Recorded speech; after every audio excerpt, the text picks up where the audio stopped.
Hello everyone, this is doctor Jivesh Yadav. तो संहिता अध्ययन का अकॉर्डिंग टू NCSM सिलेबस अपन सेकंड देख रहे थे, जिसमें हम चरक संहिता का सूत्र स्थान देख रहे थे। तो आज की क्लास में हम लोग आगे कंटिन्यू करेंगे यहाँ पे और बात करेंगे 27 नंबर का चैप्टर अन्नपान विधि अध्याय। स्टार्ट करते हैं। तो आज का जो चैप्टर है वो तो सबसे पहले अन्नपान विधि अध्याय के अंतर्गत आपके जो आहार द्रव्य हैं उनके वर्गों के विषय में बताया है आचार्य चरक ने। तो आहार द्रव्य के टोटल 12 वर्ग होते हैं, जिसमें से कौन से इंपॉर्टेंट है, मतलब लगभग तो सभी इंपॉर्टेंट है, बट इनसे आपका 5 मार्क का सीधा पर्टिकुलरली एक वर्ग को पुटअप करके आपका क्वेश्चन पूछा जा सकता है। तो जैसे कि सुख धान्य वर्ग, सुख धान्य मतलब जो आपके कौन से होते हैं, या जो आपके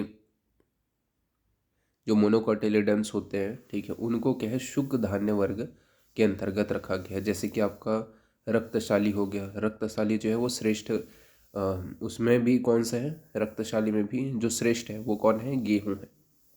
ये आपको ध्यान में रखना है।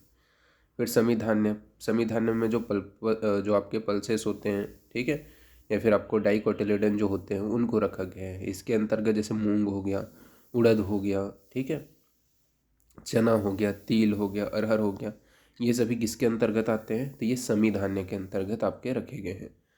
फिर नेक्स्ट आपका होता है मांस वर्ग। तो मांस वर्ग में टोटल 8 वर्ग होते हैं, ठीक है। तो मांस वर्ग के अंतर्गत टोटल 8 प्राणियों के मांस को रखा गया है। तो पहला है आपका प्रसह मांस। तो प्रसह के अंतर्गत जैसे कि आपके पशु पक्षी हैं, ठीक है, जो आहार दूसरे से छीन करके खाते हैं, ठीक है। तो ऐसे पशु पक्षी जो दूसरों से आहार को छीन करके खाते हैं, जैसे कि सिंह, भालू, उनको प्रसह के अंतर्गत रखा गया है। भूषय मतलब जो बिल में रहने वाले जो जंतु हैं उनको भूषय के अंतर्गत रखा गया है, ठीक है, क्योंकि भूमि में क्या है उन लोग रह रहे हैं, इस वजह से भूषय के अंतर्गत जो बिल में रहने वाले जंतु जैसे नेवला हो गया, ठीक है, भेक हो गया, तो इनको क्या है भूषय के अंतर्गत रखा गया है। फिर आपका आता है आनुक। तो आनुक के अंतर्गत आपका जैसे मृग हो गया, ठीक है, घोड़ा हो गया, सॉरी मृग हो गया, गेंडा हो गया, भैंस हो गया, हाथी हो गया, जो आपके क्या है भूमि के ऊपर रहते हैं, उनको क्या है आनुक के अंतर्गत रखा गया है। फिर इसके बाद में आपका बताया गया है वरिशय। वरिशय मतलब जो जलवासी जंतु हैं उनको क्या है वरिशय के अंतर्गत रखा गया है, जैसे मछली हो गया, मगर हो गया, ये आपके आ जाएंगे। फिर वारिचर, वारिचर के अंतर्गत जल जल से जो ये बोल सकते हैं जल से जो गमनागार करके हो, ठीक है, यानी कि जो जल से गमनागार करके हो, इन द सेंस जैसे हंस रहते हैं, बगुला रहते हैं, अपने आधे शरीर को कुछ समय के लिए रखे रहते हैं, ठीक है, पैर को रखे रहते हैं उसमें जल में, ठीक है, तो वो प्रकार के जो प्राणी हैं वो क्या है वारिचर के अंतर्गत आ जाएगा।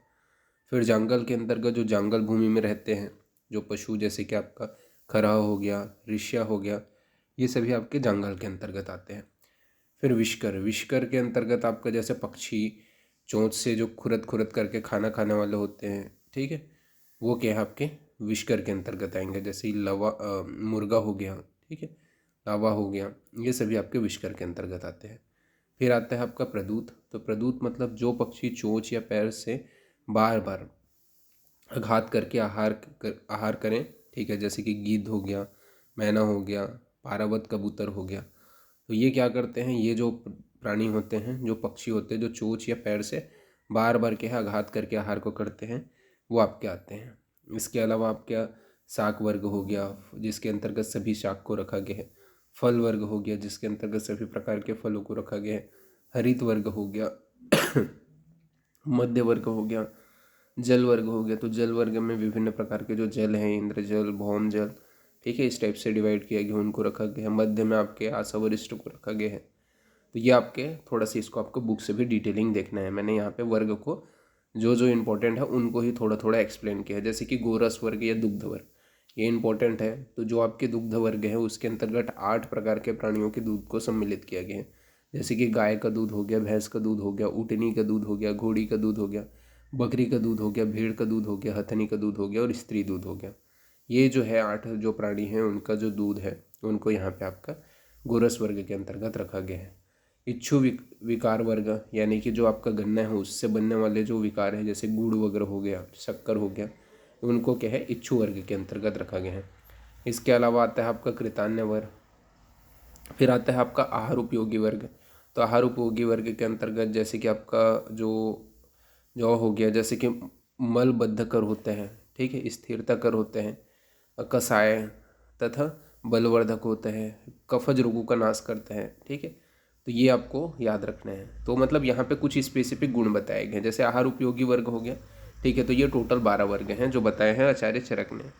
अब इसमें से अपन बात करते हैं जौ के विषय में। तो जौ के बारे में ना कभी कभार पर्टिकुलरली आपको स्पेशल एमसीक्यू बेस्ड क्वेश्चन बनता है, तो पूछा जा सकता है कि जौ का गुण होता है। तो जौ जो है वो मलबद्धकर होता है। इसके अलावा यानी कि ये बोल सकते हैं शरीर में उपस्थित जो मल है उसको बांधने का काम करते हैं, स्टेबिलिटी प्रदान करते हैं, स्थिरता लाते हैं, कसाय होते हैं, साथ ही साथ बलवर्धक होते हैं, कफज रोग का नाश करता है। किसका नाश करता है? कफज रोग का नाश करने का काम करते हैं। तो ये जो क्वालिटीज़ हैं ये आपको ध्यान में रखने हैं, किसके? जौ के हैं, ठीक है। फिर इसके बाद नेक्स्ट आपका आता है जौ के बाद में गेहूँ। तो गेहूँ क्या होता है? संधान कर होते हैं। इसके अलावा इसमें क्या होता है?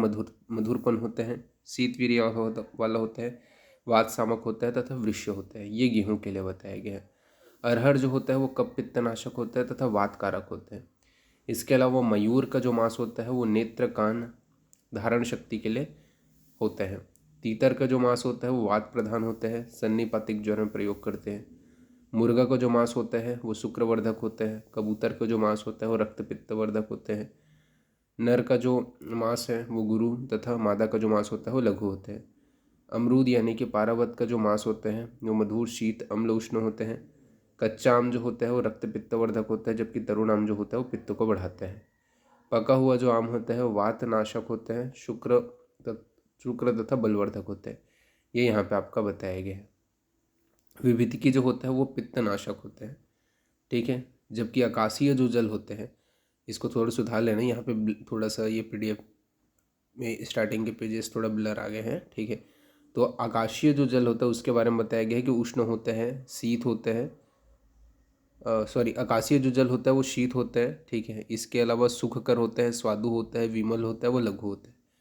ये यहाँ पे आपका आकाशीय जल के लिए बताया गया है। जल जैसे कि भूमि पे जो गिरता है, ठीक है, उसे भौम जल बोलेंगे। और उसका गुण क्या है? तो मिट्टी जो होगा वो सफ़ेद अगर है, ठीक है, तो कसाय रस युक्त होगा। अगर पांडु मिट्टी पे गिरता है तो तिक्त रस वाला रहेगा, और कपिल मिट्टी पे गिरता है तो क्षार रस वाला होगा, ठीक है। तो मिट्टी के आधार पर उसका रस बताया गया। सफ़ेद कब रहेगा? कसाय। सफ़ेद मिट्टी पे गिरेगा तो कसाय, पांडु पे गिरेगा तिक्त, और कपिल पे तो क्षार। इसी प्रकार ऊषर मिट्टी पे गिरता है तो लवण, पर्वत पे गिरता है तो कटु, और काली पे गिरता है तो मधुर। ये यहाँ पे आपका बताया गया है। जल के 3 भेद हैं, इंद्र, कारक और हिम। इंद्र जो होता है वो श्रेष्ठ होता है। धारा द्वारा आकाश से गिरा जो जल होता है उसे इंद्र जल कहते हैं। कार किसको बोलते हैं? तो जो ओले का जो जल होता है उसे अपन कारक जल बोलते हैं, कार बोलते हैं। और हिम जल जो बर्फ़ का जो जल होता है उसे अपन हिम जल बोलते हैं, ठीक है। और ये मतलब हिम कहेंगे। और ये तीनों जो होते हैं इनका जो रस होता है वो अव्यक्त रस बताए गए हैं। तो ये आपको ध्यान में रखना है। शरद में वर्षा का जो जल होता है वो श्रेष्ठ होता है, और समुद्र का जो जल होता है वो त्रिदोष प्रकोपक होता है। तो ये याद रखना कि शरद में वर्षा का जल श्रेष्ठ है, और समुद्र का जो जल होता है त्रिदोष कोपक होता है। गोदुग्ध जो होता है वो श्रेष्ठ गुण वाला होता है। इसके 10 गुण बताए गए हैं कि स्वादु, शीत, मृदु, स्निग्ध, बहल, संलक्षण, पिच्छिल, गुरु, मंद, प्रसन्न। तो ये याद रखना गोदुग्ध के 10 गुण कौन से हैं? तो स्वादु, शीत, मृदु, स्निग्ध, बहल, संलक्षण, पिच्छिल, गुरु, मंद, प्रसन्न। इसके अलावा भेड़ का जो दूध होता है वो अश्रेष्ठ बताया गया है। और बकरी का जो दूध होता है उसमें रक्त पित्त, जो बकरी का दूध होता है वो रक्त पित्त, अतिसार, क्षय, काश तथा ज्वर का नाश करने वाला होता है। इसी प्रकार बात करें दही जो है वो वर्जित कहाँ पे है? तो दही का जो वर्जन है वो शरद, ग्रीष्म, वसंत तथा रक्त पित्त व कफज विकारों में दही नहीं सेवन करना है। तो शरद व ग्रीष्म तथा वसंत ऋतु में, इसके अलावा रक्त पित्त व कफज विकारों में दही का सेवन नहीं करना है। दही की जो मलाई होती है वो क्या है? शुक्रवर्धक बताया गया है। तो दही की मलाई जो है वो शुक्रवर्धक होता है। जात किसको बोलते हैं? तो उत्तम रूप से जमा हुआ जो दही होता है उसे अपन जात कहते हैं। और ये वातनाशक होते हैं। इसके अलावा मंदक किसको बोले जाते हैं? तो उत्तम रूप से न जमा हुआ जो दही होता है वो त्रिदोष कारक होता है और उसी को ही मंदक कहते हैं। तक्र किसको बोला गया है? तो तक्र जो होता है, ठीक है, उसे मतलब प्रमुख रूप से उसका क्या काम होता है तक्र का? तो ये जो है आपका जो मट्ठा होता है उसको ही अपन तक्र कहते हैं। और ये क्या काम करता है? तो शोथ, अर्श, ग्रहणी, मूत्र, कृच्छ, उदर हो गया, अरुचि हो गया, पांडु हो गया तथा विष विकार में इसका प्रयोग करते हैं। मक्खन जो होता है वो क्या होता है आपका? हृदय के लिए हितकर तथा ग्रहणी, अर्श व अर्दित का नाश करता है। तो मक्खन हृदय के लिए हितकर होता है, बेनिफिशियल होता है, वह ग्रहणी, अर्श व अर्दित का नाश करता है। इसके अलावा श्रेष्ठ स्नेह कौन सा है? घृत है। गुड़ जो होता है वो क्षुद्र तथा धौत बताया गया है, ठीक है। इसके अलावा अपन बात करें शर्करा के अंतर्गत क्या है? तो शर्करा जो होता है वो शुक्रवर्धक होता है तथा रक्त पित्तनाशक होता है। मधु के 4 प्रकार बताए गए हैं, जिसमें से माक्षिक जो है वो तैल वर्ण का होता है। भ्रामक जो होता है, भ्रामक यानी कि माक्षिक के द्वारा जो बनाया गया जो मधु होता है, हनी जो होता है, माक्षिक या मक्खियों के बारे में बताया गया कि माक्षिक मक्खी जो है उनके द्वारा जो बनाया गया जो मधु होता है, हनी होता है, वो कैसा होगा आपका? तैल वर्ण का होगा। भ्रामक जो आपके मक्खी उसके द्वारा बनाया गया जो होगा वो श्वेत वर्ण का होता है। छौद्र जो है उसके द्वारा बनाया गया जो आपका मधु होगा, हनी होगा, वो कपिल वर्ण का होगा। और पौतिक के द्वारा जो बनाया गया होता है वो घृत वर्ण का होता है। तो ये यहाँ पे आपका बताया गया है। ओके, तो ये यहाँ पे आपको ध्यान में रखना है। साथ ही साथ इसका मैं पासवर्ड बता देता हूँ। तो अभी अपन क्या पढ़ रहे हैं? मधु। तो मधु ही इसका पासवर्ड रहेगा, ठीक है। मधु आप जैसे टाइप करोगे, जैसे यहाँ पे लिखा है मधु उत्तम योगवाही, तो पहले आपको क्या है, ये जो मधु लिखा है उतना ही टाइप करना है। तो ये PDF आपका ओपन हो जाएगा। तो मधु क्या है, अब इसकी क्वालिटी देखते हैं। अगेन मैं बता देता हूँ, पासवर्ड इसका मधु है, जैसा लिखा हुआ है वैसी सेम। अब बात करते हैं, मधु जो होता है उत्तम योगवाही होता है, शीतवीर्य वाला होता है, वात कारक होते हैं, रक्त पित्त तथा कफ का नाश करने वाला होता है। इसके अलावा श्रीखंड, रसाल, वृष्य, व्रीहण तथा स्निग्ध होता है। श्रीखंड जो होता है वो रसाल होता है, वृष्य, व्रीहण तथा स्निग्ध होते हैं। एरंड का जो तैल होता है वो मधुर, गुरु, कफवर्धक होते हैं, वात, रक्त, गुल्म, हृदरोग तथा जीर्ण ज्वर का नाश करने का काम करते हैं। सरसों का जो तेल होता है वो कटुष्ण होते हैं, रक्त पित्त दूषक होते हैं, शुक्र, कफ, वात नाशक होते हैं। ये सरसों के तेल के लिए बताया गया, शुक्र, कफ, वात नाशक होते हैं। यवछार जो होता है वृद्ध रोगों में, पांडु में, ग्रहणी में, प्लीहा में, अनह में, गलग्रह में, कब्जन्य कास में तथा बवासीर नाशक होते हैं। तो ये यवछार के लिए बोला गया है। सभी जो शुक धान्य व समी धान्य जो होते हैं वो 1 वर्ष के पश्चात श्रेष्ठ होते हैं। मैथुन से जो थके व्यक्ति को दूध जो है वो पथ्य कर बताया गया है, ठीक है। तो दूध जो है उसे पिलाना चाहिए। मधु प्लस जल जो है वो मिला करके अगर अपन स्थूल को पिलाते हैं तो कृश हो जाते हैं। तो मधु के साथ में जब जल मिला करके स्थूल को पिलाते हैं तो कृश हो जाते हैं। अनुपान क्या बोला गया है? तो जो पेय पदार्थ आहार के गुणों से विपरीत गुण वाला होता है वह अन्न द्रव्यों का उचित अनुपान होता है। तो जो पेय पदार्थ आहार के गुणों से विपरीत गुण वाला होता है वह अन्न द्रव्य उचित अनुपान होता है, पर वह जो है अनुपान धातुओं का विरोधी नहीं होना चाहिए। भोजन के बाद जल न पीने योग्य व्यक्ति 4 बताए गए हैं। तो भोजन के बाद जल न पीने वाले व्यक्ति 4 हैं।